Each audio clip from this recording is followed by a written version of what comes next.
Jésus-Christ, je ne mourrai pas, je vivrai, je raconterai les œuvres de l'Éternel.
Nous te sommes infiniment reconnaissants de ce que tu nous donnes en ce dimanche de Pâques, d'être dans ta présence afin de communiquer ta pensée.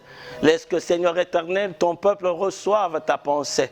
Que ton peuple revienne à toi, Seigneur. Ma prière ce jour de Pâques est que la mort et la résurrection de Christ soient, Seigneur, actuelles dans nos vies. La mort et la résurrection de Christ nous ramènent encore, Seigneur, à toi. La mort et la résurrection de Christ ramènent tout le peuple, toute l'humanité à toi. Nous te bénissons, Seigneur, pour ces instants. Nous voudrions partager ta parole. Nous voudrions élever le nom de Jésus. Nous te sommes infiniment reconnaissants. En ton nom, Jésus, notre Seigneur Sauveur, nous prions et nous disons Amen. Oui, peuple de Dieu, nous sommes là ce dimanche de Pâques, un dimanche de Pâques particulier, un dimanche de Pâques aux circonstances néfastes, difficiles. Nous sommes en confinement, un dimanche de Pâques pas comme toutes les autres Pâques que nous avons connues, Pâques comme une fête chrétienne qui nous ramène, bien-aimés, à commémorer la mort et la résurrection de Jésus. Voilà que nous sommes là et nos cultes ne peuvent même pas se tenir. Nous sommes là, bien-aimés, Dieu merci, parce qu'au travers le média, nous pouvons atteindre le peuple de Dieu. Ce matin, bien-aimés, la pensée que Dieu nous donne n'est autre que celle que Dieu a inscrite dans sa parole, à l'instar de ce peuple d'Israël, après la traversée de la mer Rouge en quittant l'Égypte, bien-aimés. Le peuple d'Israël est arrivé dans le désert aux conditions désastreuses, aux conditions difficiles, et le peuple s'était impatienté. Le peuple a commencé à murmurer, le peuple a crié contre Dieu, il a crié contre Moïse. Nous allons trouver un texte qui va nous aider à comprendre la pensée de Dieu. Nous sommes dans Nombre 21, du 4e au 9e verset. On peut nous faire la lecture. Nous lisons dans Nombre, chapitre 21, du 4e verset au 9e verset. Ils partirent de la montagne dehors par les chemins de la mer Rouge pour contourner les pays d'Édom. Le peuple s'impatienta en route. Il parla contre Dieu et contre Moïse. Pourquoi nous avez-vous fait monter hors d'Égypte pour que nous mourions dans les déserts? Car il n'y a point de pain, il n'y a point d'eau. Et notre âme est dégoûtée de cette misérable nourriture. Alors l'Éternel envoya contre les peuples des serpents brûlants. Ils mordirent les peuples et il mourit beaucoup de gens en Israël. Le peuple vint à Moïse et dit: nous avons péché, car nous avons parlé contre l'Éternel et contre toi. Prie l'Éternel afin qu'il éloigne de nous ces serpents. Moïse pria pour le peuple. L'Éternel dit à Moïse: fais-toi un serpent brûlant et place-le sur une perche. Quiconque aura été mordu et le regardera conservera la vie. Moïse fit un serpent d'airain et le plaça sous une perche. Et quiconque avait été mordu par un serpent et regardait le serpent d'airain conservait la vie. Bien-aimés, nous avons suivi la lecture. Nous sommes dans Nombre 21, du 4e au 9e verset. C'est une histoire, bien aimé, particulièrement terrible. Nous voyons Dieu qui délivre son peuple. Et le peuple est en marche vers le pays où coule le lait et le miel. Mais le chemin par lequel Dieu le fait passer amène ce peuple à murmurer. Voilà pourquoi ce matin, nous avons intitulé notre intervention « Regarde la croix ». Quelle que soit ta morsure, tu seras guéri. Bien-aimé, ce peuple qui marche arrive quelque part. Après avoir traversé la mer Rouge, le peuple a même demandé de la viande. Nous savons que Dieu a fait pleuvoir l'écaille. Dieu a donné de la manne. Mais voilà que la Bible nous dit, par la tracée que Dieu a déterminé pour ce peuple, le chemin de la mer Rouge, le peuple s'est impatienté. Le peuple a commencé à murmurer. Le peuple a crié contre l'Éternel et contre Dieu. Parce que le peuple trouvait que la souffrance était atroce. Le peuple trouvait qu'il était à bout. Le peuple était fatigué, exténué. Le peuple a crié. Il dit, mais Moïse, pourquoi nous as-tu amenés hors d'Égypte pour mourir? Il n'y a pas de tombeau. Il n'y a rien ici. Il aurait fallu que tu nous laissasses en Égypte. Là encore, il y avait de la viande. Là encore, il y avait des concombres. Là encore, il y avait de l'eau. Mais ici, bien-aimé dans le Seigneur, quand le peuple a murmuré contre l'Éternel, qui avait un plan merveilleux, qui les amenait dans le pays, oh bien-aimé, de prédilection, le pays où coule le lait et le miel. Voilà que le peuple s'est impatienté. Le peuple a crié, le peuple a parlé mal contre Dieu et contre son oint, contre son envoyé Moïse. Bien-aimé, c'est une situation de péché. C'est impatienté. Très souvent, quand nous marchons avec Dieu, nous avons nos raisons à nous. Nous voudrions que Dieu, bien-aimé, nous suive, nous. Et là, bien-aimé, c'est une forme d'orgueil. C'est une forme d'entêtement. Dieu n'est pas notre valet. Dieu n'est pas celui que nous devons, à qui nous devons dicter la voie, à qui nous devons, bien-aimé, dicter notre manière de voir les choses. Non.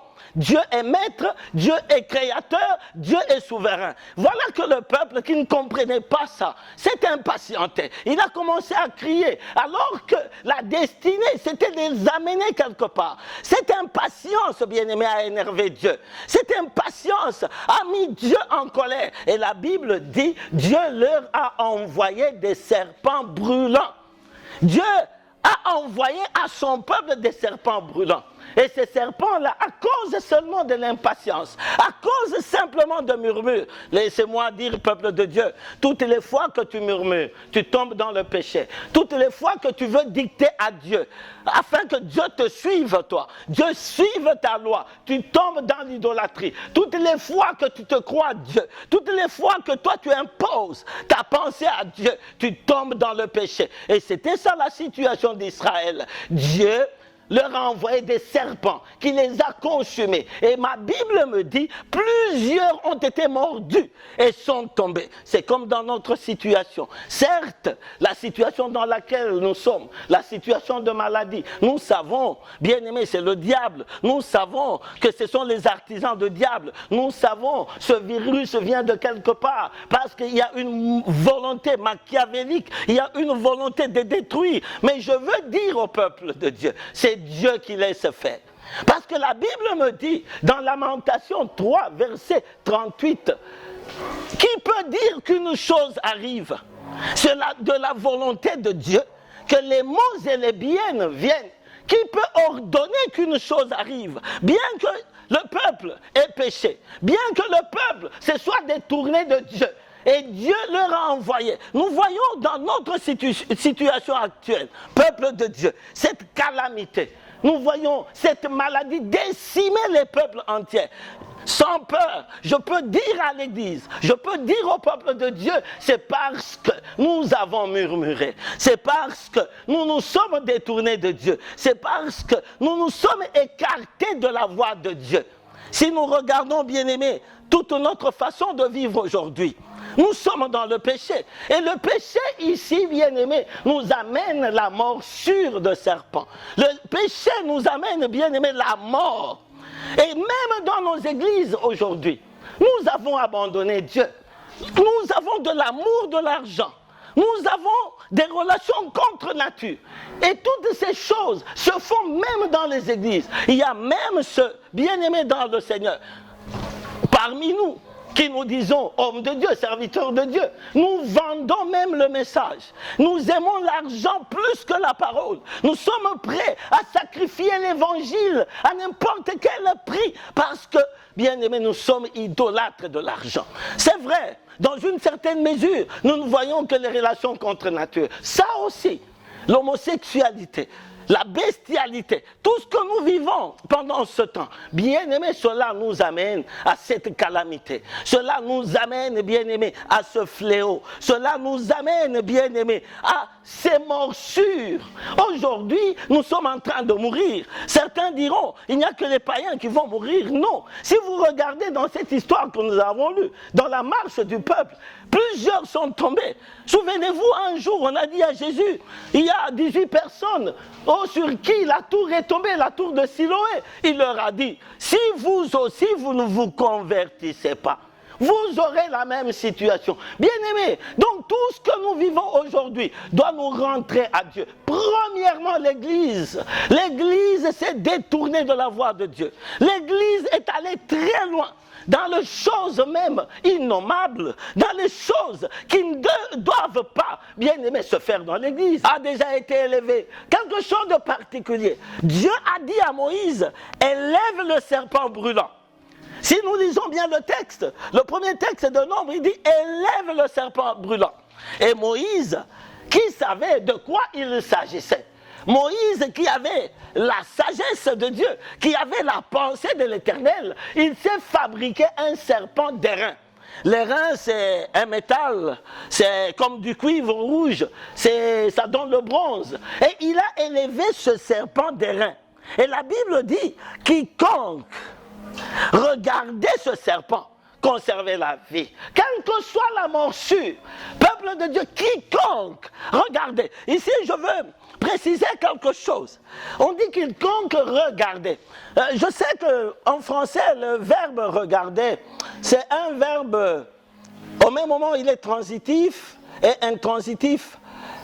Bien-aimé, Christ est monté. Christ a été élevé. Et lui-même l'a si bien dit. Lui-même a déclaré. Et ça, j'aime. Nous sommes dans Jean. Nous allons lire ça. Dans Jean 3, le 14e et le 15e verset. Écoutez ce que Jésus lui-même déclare. Et comme Moïse éleva les serpents dans le désert. Et comme Moïse éleva le serpent dans le désert. Il faut de même que le Fils de l'homme soit élevé. Il faut de même que le Fils de l'homme soit élevé. Afin que quiconque croit en lui. Afin que quiconque croit en lui. Ait la vie éternelle. Voilà, bien aimé, la solution que Dieu nous a déjà donnée. Le serpent a déjà été élevé. Quelque chose de particulier.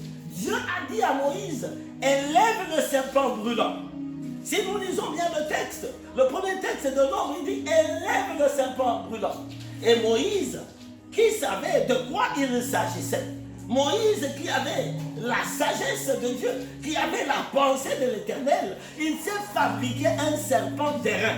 L'airain, c'est un métal, c'est comme du cuivre rouge, ça donne le bronze. Et il a élevé ce serpent d'airain. Et la Bible dit, quiconque regardait ce serpent conservait la vie. Quelle que soit la morsure, peuple de Dieu, quiconque regardait. Ici, je veux préciser quelque chose. On dit quiconque regardait. Je sais qu'en français, le verbe regarder, c'est un verbe, au même moment, il est transitif et intransitif. Il est transitif direct et transitif indirect.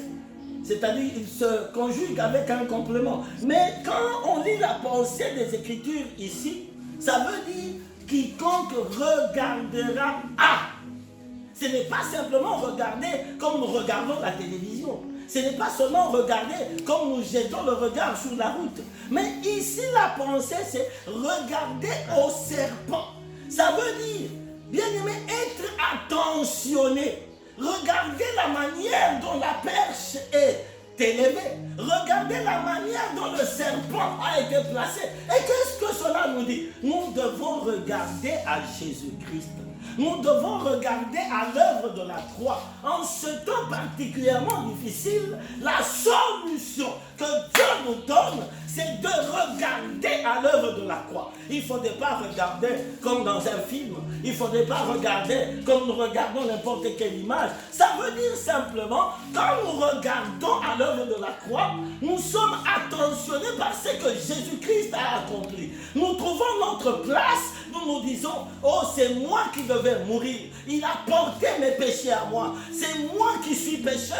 Mais lui, il ne méritait pas cela. Et voilà, le juste a été crucifié. Le juste a été cloué à ma place. Quand tu intériorises cela, quand tu regardes cela, tu es en train de regarder à la croix. Cette croix devient efficace en toi. Cette croix produit une espérance en toi. C'est ça, regarder à la croix. Bien-aimé dans le Seigneur, à ce moment-là, quelle que soit la morsure, quelle que soit la difficulté, quel que soit le problème, bien-aimé, que ça soit la morsure de nos péchés, que ce soit la morsure de nos malédictions, je vous dis, en regardant à la croix de Jésus, il y a la solution. Il y a une double, une triple solution. Je dis, il y a une solution pour nos péchés. Il y a une solution pour nos maladies. Et il y a une solution pour nous régénérer. Je dis, il y a une solution pour les péchés. C'est-à-dire, l'œuvre de la croix est principalement l'œuvre du salut. Jésus est venu pour que nous ayons le salut, pour que nous retrouvions la vie éternelle. Et ensuite, il voudrait que nous ayons la guérison de nos corps, de nos âmes, de nos esprits, que nous soyons, bien-aimés, régénérés aussi, que nous ayons une vie équilibrée, une vie paisible, que nous rentrions à Dieu. Peuple de Dieu, je crois que ce jour où nous sommes en train de montrer l'image de cette perche qu'est la croix de Jésus. Chacun de nous là où il est, il doit se dire, oui, j'ai péché. Sans regarder les péchés de l'autre. L'Église doit se regarder elle-même. Les hommes de Dieu doivent se regarder eux-mêmes. Et nous tous, toute l'humanité, nous devons nous regarder. Au lieu d'avoir des langages accusatoires, nous cherchons qui a péché. Oh, il n'y a que les homosexuels. Oh, il n'y a que... Non! Bien-aimés, nous tous, nous avons péché. Et la morsure est en train de prendre les grands comme les faibles, les pauvres comme les riches. Bien-aimés, qui sait à qui le prochain tour? Parce que ici, bien-aimés, c'est la morsure. C'est la morsure du serpent. Et donc, nous devons regarder à l'œuvre de la croix. C'est là que nous trouvons notre solution. C'est là que nous trouvons notre guérison. C'est là que nos péchés sont pardonnés. Bien-aimés, la solution de péché, l'antidote de péché, c'est seulement l'œuvre de la croix. En dehors de l'œuvre de la croix, je vais utiliser un terme vieux, un terme médical assez vieux là. On disait pharmaque. Ça veut dire simplement que l'antidote de péché, l'antidote pour l'idolâtrie de l'humanité, l'antidote pour avoir muré, pour avoir critiqué Dieu. Parce que nous-mêmes, nous nous sommes faits de Dieu. Comme autrefois, le peuple avait dit, fais-nous un Dieu qui marche. Parce que ce Moïse-là, nous ne savons pas ce qui lui est arrivé. Là, nous sommes dans, je crois, Exode 32. Alors que Moïse avait fait 40 jours et 40 nuits à la montagne. Bien aimé, le peuple s'était impatienté. Et il est tombé dans l'idolâtrie. Le péché de ce temps, c'est l'idolâtrie. Le péché de ce temps, c'est d'avoir abandonné Dieu. Le péché de ce temps, nous nous sommes fabriqués d'autres dieux. Le plaisir, l'argent, toutes ces choses qui prennent la place de Dieu. Rentrons à Dieu. Regardons à l'œuvre de la croix, peuple de Dieu. Et si nous regardons à cette œuvre, bien aimé, nous n'allons pas mourir. Et je parle à quelqu'un qui est en train de me suivre. Si tu te tournes vers l'œuvre de la croix, tu ne mourras pas.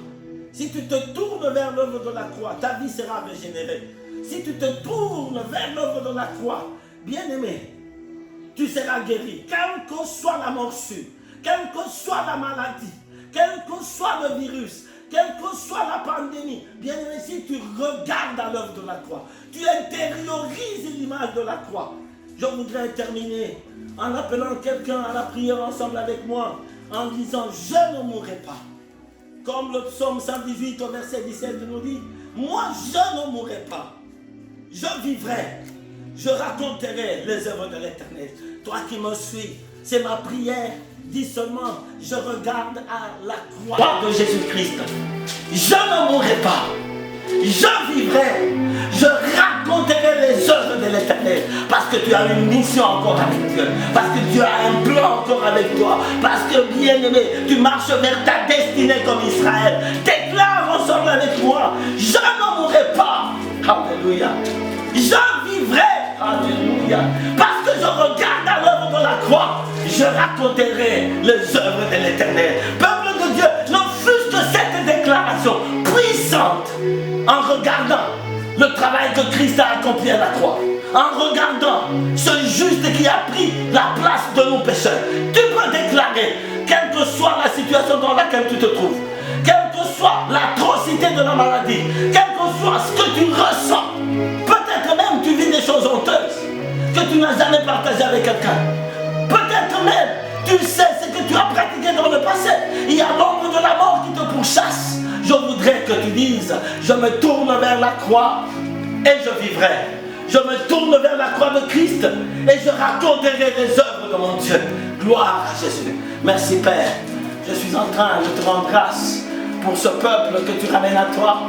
Merci Père, parce que tu nous demandes de fixer l'œuvre de la croix, de regarder à la croix, d'être attentionné sur l'œuvre que Jésus-Christ a accomplie. Et ainsi, nous vivrons. Ainsi, nous ne mourrons point. Ainsi, nous raconterons les œuvres de notre Dieu. Nous te sommes infiniment. Nous bénissons notre pays particulièrement. Nous bénissons toutes nos autorités, le président de la République. Nous sentons qu'il a un fardeau et toutes les autorités. Nous sommes en train, oui, de prier Dieu afin qu'il leur donne la sagesse, la connaissance et que ce fardeau soit allégé. Nous prions pour toutes nos églises. Nous prions pour les églises chrétiennes. Nous prions pour toute l'humanité. Oh Christ, tu es élevé. Tu es la solution à tout problème. Tu es la solution au péché. Toi seul est la solution. Ce ne sont pas nos diplômes. Ce n'est pas notre intelligence. Mais Jésus, tu as été élevé. Comme Moïse avait élevé le serpent. Tu as été élevé. Et nous avons, quelle que soit la morsure, nous avons la guérison.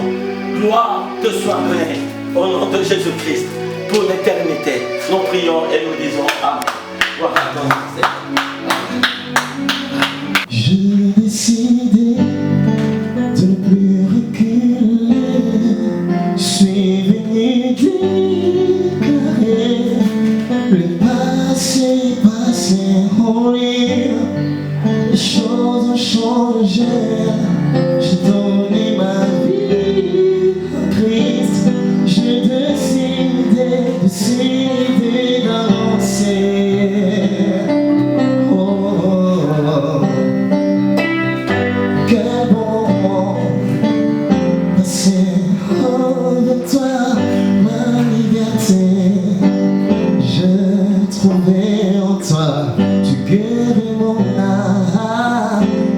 Jésus change ma vie.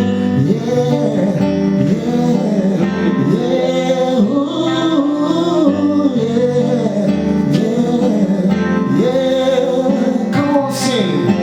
Oui, je décidais de ne plus reculer, suivre une idée claire, que passer en lui.